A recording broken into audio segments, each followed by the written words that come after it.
Hey everyone, welcome to Storytime with BSM. My name is Adrienne, and this week we'll be reading The Flying Shoes, written by Bernice Myers. Dogma Barker and her mother earned their living by making shoes. All kinds of shoes for all kinds of feet. The trouble was, they made more shoes than they were able to sell, so the piggy bank was always half empty. "Don't worry, Mama," said Dogma. "Someday things will get better," but they didn't. One evening, Mrs. Barker was reading the paper. Queen Nar of Glick is getting married. She's offering a grand prize for the most original wedding present. "Mama, we can make her a pair of shoes." "A pair of flying shoes," shouted Dogma. "If we win, we'll be famous." Dogma was getting more and more excited. "People will come from miles around just to buy our shoes. We'll have money for food and for ball games and parties and—" Dogma's mother listened to all the wonderful things they would do as she stitched the hard leather. But someone else was also listening. Cattails, the thief. A few days later, the shoes were finished. "They're perfect, Mama," said Dogma. "Just perfect." They decided Dogma would deliver the shoes to the Queen. Mrs. Barker gave her the little money she had saved. Then she took Dogma to the bus stop. "Now remember," said Mrs. Barker, "watch out for that thief Cattails. He has many disguises. Look both ways before crossing the street, and above all, don't give the package to anyone but the Queen."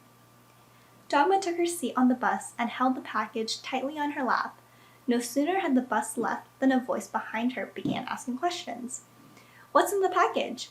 Is it a present? Can I have it?" He must be the thief Mama warned me about, Dogma thought, and she held onto the package even tighter.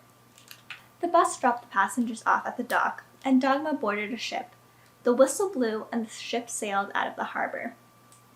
The ocean waves rocked the ship and made Dogma seasick. She went straight to her cabin and straight to bed.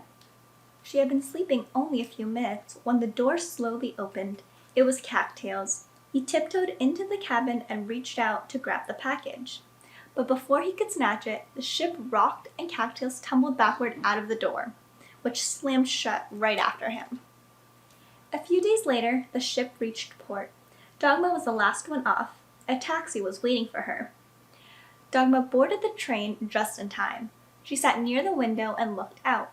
Suddenly, a face appeared. "Oh, the poor thing," said Dogma. "He must have just missed the train."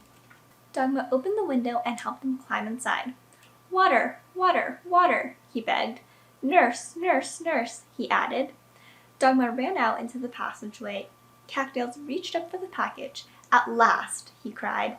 "At least I have the flying shoes. Here's my chance to win the big prize. I'll be rich, I'll be famous." "Tickets, tickets, please," said the conductor. "Your ticket, sir?" But Cattails didn't have one. When Dogma returned with the nurse and some water, Cattails was gone. "I guess he felt better," Dogma said. When Dogma got off at the station in Glick, she signaled for transportation. "Over here, miss." Dogma looked both ways before crossing the street. "To the palace, please," she said, and climbed up on the camel. "My, the camel driver looks familiar," Dogma thought. "Sit," he shouted at the camel. "Sit, sit, sit down," and sit it did. "Up," shouted the camel driver. "Up, get up." But the camel wouldn't. Dogma was in a hurry to get to the palace. "Please, sir, don't worry about me. I'll just walk."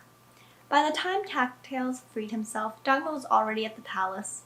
Queen Nar was opening up her presents. Dogma got in line and waited her turn. "Please help a poor old man," said a voice next to her. "You're not old," said Dogma. "But I will be someday," he said. Feeling sorry for him, Dogma looked in her pockets for a coin. "Here, dear child," he said. "Permit me to hold your package while you look." And Dogma, forgetting what she had promised her mother, gave it to him. Cattails ran to the head of the line. "Your Highness," he cried, "I bring you the world's first pair of flying shoes. Shoes fit only for the feet of a beautiful queen. Shoes to fly you hither and thither," and he helped her put them on. "Well," said Queen Nar, "I don't seem to be flying, do I? What happens now?"